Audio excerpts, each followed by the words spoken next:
இடத்துல பாருங்க ஒரு முடிச்சிருக்குது, அதனால தான் அந்த கயிறு வந்து இறுக மாட்டேங்குது அப்படின்னு சொல்றாரு. உடனே அங்க இருக்கிற அதிகாரிங்களாம் அந்த கயித்துல இருக்கிற முடிச்ச பார்க்குறாங்க. உடனே அந்த முடிச்ச எல்லாம் கிளியர் பண்ணிட்டு அவருடைய கழுத்துல கயித்தை மாட்டுறாங்க. அவரும் இறந்துட்டாரு. ஓகேங்களா? ஸோ இதுல இருந்து என்ன தெரிய வருது அப்படின்னா, எந்தெந்த இடத்துல நம்ம வந்து அமைதியா இருக்கணுமோ அந்த இடத்துல நம்ம வந்து அமைதியா இருக்கணும். அதே மாதிரி சில வேளை வந்து நம்ம வந்து முட்டாளாவும் இருக்கணும். ஓகேங்களா? நமக்கு தெரிந்த உண்மை எல்லாத்தையுமே வந்து போட்டு உடைச்சிட்டோம் அப்படின்னா அது நம்ம உயிருக்கே வந்து ஆபத்தாயிடும். அதனால இதை புரிஞ்சுக்காங்க. ஓகேங்களா? இது எதுக்கு சூட் ஆகும் அப்படிங்கிறது உங்களுக்கு விட்டுறேன். ஓகே, எஸ்டர்டே பொறுத்தவரையும் யூஎஸ் மார்க்கெட்டு மிக்சர் ட்ரெண்ட்ல வந்து க்ளோஸ் ஆயிருக்குது. டோ வந்து 0.53% ஹைல க்ளோஸ் ஆயிருக்குது. நாஸ்டாக் இண்டெக்ஸ் 1.5%, S&P 500 0.5% டவுன்ல வந்து க்ளோஸ் ஆயிருக்குது. யூஎஸ் மார்க்கெட்டை பொறுத்தவரையும் அந்த ஏஐ டூல் ஆந்த்ராபிட் அதனுடைய எஃபெக்ட் இன்னமும் இருக்குது. இன்னைக்கு மார்னிங் ஏசியன் மார்க்கெட் பார்க்கும்போது ஜாப்பனீஸ் நிக்கி 0.88% டவுன்ல க்ளோஸ் ஆயிருக்குது. ஹேங்சங் இண்டெக்ஸ் ஆல்மோஸ்ட் ஃப்ளாட்டாக தான் க்ளோஸ் ஆயிருக்குது. ஷாங்காய் இண்டெக்ஸ் 0.5% டவுன்ல வந்து க்ளோஸ் ஆயிருக்குது. சைனா மார்க்கெட்டை பொறுத்தவரையும் February 15லேருந்து 25 வரையும் ஹாலிடே. 10 டேஸ் வந்து அங்கே வந்து ஷேர் மார்க்கெட் வந்து ஹாலிடே விடுறாங்க. எவ்ரி இயர் வந்து அங்கே வந்து நியூ இயர் செலிப்ரேஷனுக்காக 10 நாள் வந்து ஹாலிடேஸ் விட்டுருவாங்க. ஸோ அந்த 10 நாள் வந்து இந்த சில்வருடைய மூவ்மெண்ட்டு பெரிய லெவலில் இருக்கிறதுக்குனால வாய்ப்பு இல்லை. ஓகேங்களா? ஏன்னா சில்வர் வந்து அதிகமாக வந்து டாமினேட் பண்ணுறது சைனா தான். கிஃப்ட் நிஃப்டி பொறுத்தவரையும் ஆல்மோஸ்ட் ஃப்ளாட்டாக தான் இண்டிகேட் பண்ணிட்டு இருந்துச்சு. 25,720 750 அரௌண்டில் ஓப்பன் ஆகிட்டு 25,642க்கு வந்துருக்குது. அதாவது இந்த ட்ரேட் டீல் ஃபைனல் ஆனதுக்கப்புறம் ஒரு பிக் கேப் அப் வந்துச்சு பார்த்தீங்களா? அந்த கேப்புக்கு ஆல்மோஸ்ட் அந்த கேப்போடைய பாட்டமில் வந்து க்ளோஸ் ஆயிருக்குது. அந்த லெவலையும் பிரேக் பண்ணிச்சு அப்படின்னா அந்த கேப் வந்து ஃபில் பண்ணுறதுக்குண்டான பாசிபிலிட்டிஸ் இருக்குது. அது வந்து டெக்னிக்கலாக நான் சொல்கிறேன். இன்னைக்கு வந்து நிஃப்டி 25,642ல செட்டில் ஆயிருக்குது. அதாவது 133 பாயிண்ட்ஸ் டவுனில் க்ளோஸ் ஆகுது 0.5%. சென்செக்ஸ் 503 பாயிண்ட்ஸ் டவுனில் க்ளோஸ் ஆகுது 0.6%. 83,313 செட்டில் ஆயிருக்குது. Mid and small cap 1% to 1.5% டவுனில் க்ளோஸ் ஆகுது. மெட்டல் ஸ்டாக் இன்னைக்கு வந்து ரொம்ப அண்டர் பர்ஃபார்ம் இருந்துச்சு. நியர்லி 2% டவுனில் க்ளோஸ் ஆகுது. ஐடி ஸ்டாக் ஸ்லைட்லி ஹையில் வந்து க்ளோஸ் ஆகுது. அதாவது எஸ்டர்டே வந்து ஆல்மோஸ்ட் 6% டவுனில் இருந்துச்சு. இன்னைக்கு வந்து ஆல்மோஸ்ட் ஃப்ளாட்டாக தான் க்ளோஸ் ஆயிருக்குது. ஓகேங்களா? ருப்பி 90.36ல வந்து செட்டில் ஆகுது. எஸ்டர்டே 90.44ல வந்து செட்டில் ஆயிருச்சு. ஓகே, இதுதான் இருக்கிற போஸ்ட் மாதிரி ரிப்போர்ட்டு. முக்கியமான நியூஸ் அப்படின்னு பார்த்தோம் அப்படின்னா பிட்காயின் $70,000 கீழே வந்துருச்சு. இப்போ ரீசெண்டாக வந்த ஹை $125,000 நியர்லி வந்துச்சு. இப்போ வந்து $70,000 கீழே வந்துருச்சு. இன்னைக்கு மார்னிங் யூஎஸ் பிரசிடென்ட் ட்ரம்ப் நம்ம சின்ராஸ் ஒரு ட்வீட் பண்ணியிருந்தாரு. அதாவது சைனா பிரசிடென்ட் கிட்ட இன்னைக்கு மார்னிங் பேசியிருக்கிறாரு ஃபோன் கன்வர்சேஷன்ல. இது வந்து ஒரு பீஸ்ஃபுல்லாக போச்சு இந்த ஃபோன் கன்வர்சேஷன் அப்படின்னு சொல்லிக்கிறாரு. எக்ஸ்ட்ரீம்லி குட் அப்படின்ட்டு கமெண்ட் கொடுத்துருக்கிறாரு. அது மட்டும் இல்லாமல் சைனா யூஎஸோடைய ஆயில் வந்து பர்ச்சேஸ் பண்ணுறதா சொல்லியிருக்கிறாங்க அப்படின்னு சொல்லிட்டு அதுக்கப்புறமா வந்து சோயாபீனுக்கு இருக்கிற அந்த தடைகள்லாம் வந்து நாங்கள் வந்து லிஃப்ட் பண்ணிட்டோம். 20 மில்லியன் மெட்ரிக் டன்ஸ் வந்து பர்ச்சேஸ் பண்ணுறதா சொல்லியிருக்கிறாங்க. ஸோ இது வந்து ஒரு பீஸ்ஃபுல்லான ஒரு கன்வர்சேஷன் நடந்திருக்குது அப்படின்னு அவர் வந்து ட்வீட் பண்ணிக்கிறாரு. அதுக்கடுத்தா வந்து சில்வர் இன்னைக்கு நியர்லி 10% ஃபாலில் இருக்குது. அதாவது எஸ்டர்டே வந்து நியர்லி $95 பெர் அவுன்ஸ்க்கு இருந்தது. இன்னைக்கு மார்னிங் ஓப்பன் ஆனது ஆல்மோஸ்ட் $75 பெர் அவுன்ஸுக்கு ஓப்பன் ஆச்சு. பட் இப்போ வந்து 5 to 6% டவுனில் தான் வந்து ட்ரேட் ஆகிட்டு இருக்குது.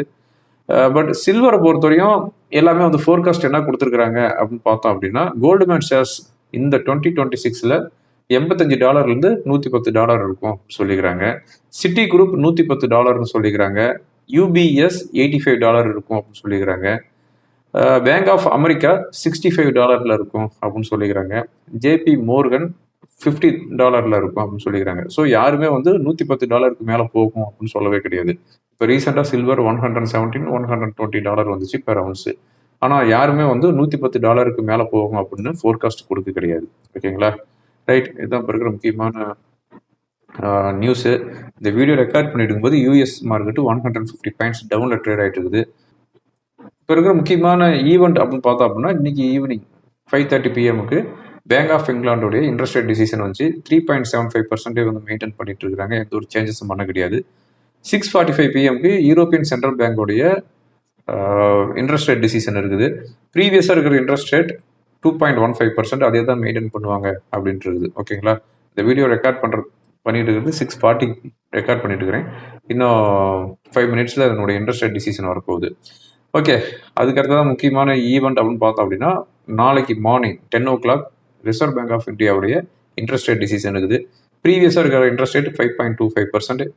அப்போ இந்தியாவும் வந்து எந்த ஒரு சேஞ்சஸும் பண்ண போகிறது கிடையாது, அதே தான் மெயின்டைன் பண்ணுவாங்க அப்படின்ட்டு இருக்குது. ஓகேங்களா? அதே மாதிரி கேஷ் ரிசர்வ் ரேஷியோ 3% இருக்குது, அதையும் சேஞ்சஸ் பண்ண மாட்டாங்க, அதுவும் 3%லேயும் மெயின்டைன் பண்ணுவாங்க அப்படிங்கிற மாதிரியான ஃபோர்காஸ்ட்லாம் இருக்குது. ஓகேங்களா?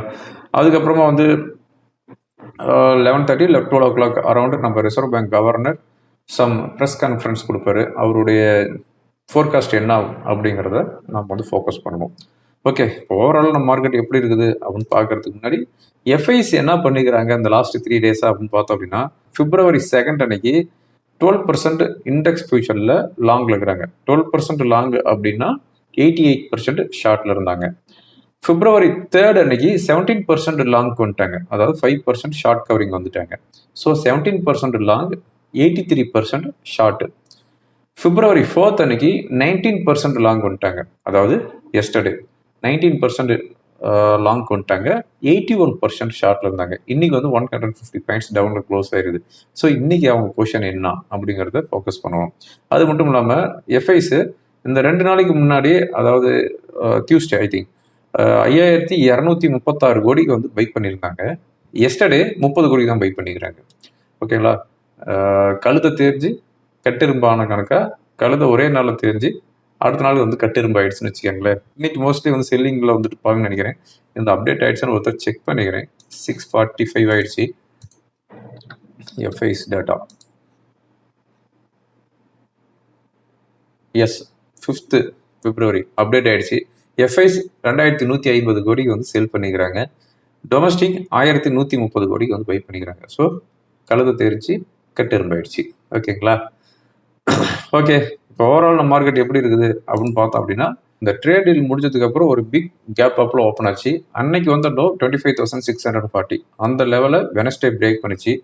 ஆனால் வெனஸ்டே வந்த லெவலில் இன்னைக்கு தேர்ஸ்டே வந்து பிரேக் பண்ண கிடையாது, ஜஸ்ட் 10 பாயிண்ட்ஸ் வந்து பவுன்ஸ் ஆயிடுது. பட் லோவில் தான் வந்து க்ளோஸ் ஆயிருக்குன்னு வச்சுக்காங்க. இப்போ இருக்கிற ஒரு சப்போர்ட் 25,500 தான். இந்த 25,500 கீழே வந்துச்சு அப்படின்னா ஃபர்தராக வந்து ஒரு செல்லிங் ப்ரெஷர் வரும். நம்ம மார்க்கெட்டில் ஸ்ட்ரென்த்து கிடையாது, ஹையர் லெவலில் ரொம்ப கேர்ஃபுல்லாக இருங்க. ஃப்ரெஷ் பையிங் அவாய்ட் பண்ணுங்கள். லைக் அதாவது செக்டார் வைஸாக இப்போ வந்து கரெக்ஷன் ஸ்டார்ட் ஆகிருக்குது. இருக்கிற அஸ்திரம் எல்லாமே வந்துருச்சு. ட்ரேட் டீல்னு பேசிகிட்டு இருந்தோம், அதுவும் வந்துருச்சு. இப்போ எந்த ஒரு அஸ்திரமும் கிடையாது.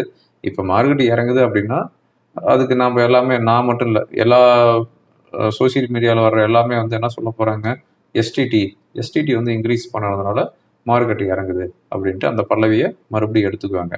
ஓகேங்களா? அந்த எஸ்டிடிங்கிறது 3 நாள் மறந்துருந்தாங்க. ட்ரேடில் இந்த 3 நாளாக நம்மளை வந்து ஆக்குப்பை பண்ணியிருந்துச்சு. இப்போ மறுபடியும் வந்து நம்ம பட்ஜெட்டுக்கு போயிடணும், 3 நாளைக்கு முன்னாடி போயிடணும். இந்த எஸ்டிடினால தான் வந்து மார்க்கெட் இறங்குது அப்படிங்கிறது தான் நான் இப்போ இருக்கிற நிதர்சனமான ஒரு உண்மை. அதனால் ஹையர் லெவலில் ரொம்ப ரொம்ப கேர்ஃபுல்லாக இருங்க. 25,500 கீழே வந்துச்சு அப்படின்னா ஃபர்தராக செல்லிங் ப்ரெஷர் இருக்கும். யூஸ்வலாகவே வெள்ளிக்கிழமான நம்ம மார்க்கெட்டு வச்சு செய்வாங்க. நாளைக்கு ரிசர்வ் பேங்க் ஆஃப் இந்தியாவுடைய இன்ட்ரெஸ்ட் ரேட் டிசிஷன் இருக்குது. அது மட்டும் இல்லாமல் வெள்ளிக்கிழமையாக இருக்குது. என்ன நடக்க போகுது அப்படின்னு பார்க்கலாம். ஓகேங்களா? டெக்னிக்கலாக என்ன இண்டிகேட் பண்ணுது அப்படிங்கிறதையும் பார்த்தலாம். இப்போ நான் பார்த்துட்டு இருக்கிறது நிஃப்டியோடைய டே கேண்டில். அதாவது நிஃப்டியோட டே கேண்டிலை பொறுத்தவரையும் இது வந்து ட்ரேட் டீல் நடந்த அன்னைக்கு, அதுக்கு அடுத்து வெனஸ்டே அந்த லோ பிரேக் பண்ணிச்சு. இன்றைக்கி வந்து ஆல்மோஸ்ட் அந்த லோவுக்கு வந்துட்டு பவுன்ஸ் ஆகிருக்குது. எனிவே இந்த 25,515 வந்து 25,500 வரையும் ஒரு சப்போர்ட் இருக்குது. இந்த சப்போர்ட்லாம் பிரேக் பண்ணிச்சு அப்படிங்கிற பட்சத்தில் 25,330ங்கிறது ஒரு சப்போர்ட்டாக இருக்கும். ஓகேங்களா? அதாவது இந்த கேப் வந்து ஃபில் பண்ணுறதுக்குண்டான வாய்ப்புகள் இருக்குது.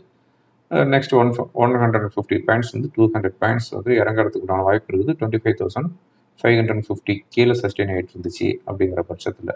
இப்போ இருக்கிற ரெசிஸ்டன்ஸ் அப்படின்னு பார்த்தோம் அப்படின்னா 25,750. ஓகேங்களா? 25,750ங்கிறது ரெசிஸ்டன்ஸாக வந்து இண்டிகேட் பண்ணுது.